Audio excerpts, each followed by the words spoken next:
In a restaurant in a small American town, an elderly couple was celebrating their golden wedding anniversary. The celebration was nearing its end. At one point, the husband took his wife's hand and said, "Esther, my dear, it's hard to imagine, we've been together for half a century. And I wonder if you have always been faithful to me. Well, dear Herman, I'll tell you the truth.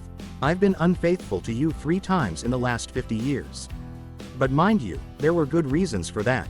Herman was simply shocked by his wife's confession, but did not give away his feelings, but only asked, "What do you mean by good reasons?"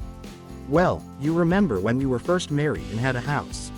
And soon it turned out that it was to be taken away from us because we were unable to pay the loan.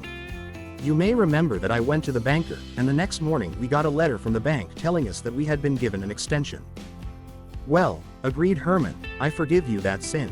After all, by doing so you have saved us the house.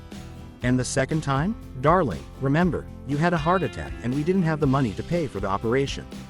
So I went to the surgeon, and after my visit, you were operated on for free."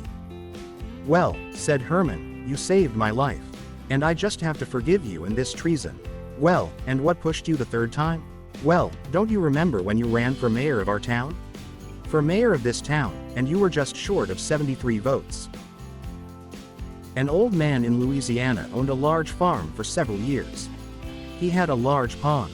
The pond served as a swimming area, so the farmer put picnic tables nearby and planted apple and peach trees. One evening the old farmer decided to go down to the pond since he hadn't been there in a long time. He grabbed a 5-gallon bucket to pick fruit. As he approached the pond, he heard joyful voices and women's laughter. As he got closer, he saw that it was several young women swimming naked in the pond.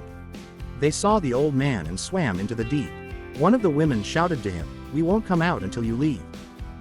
The old man frowned. "I didn't come here to watch you swim naked or to force you out of the pond naked." Showing them the bucket, he said, "I have come to feed my crocodiles."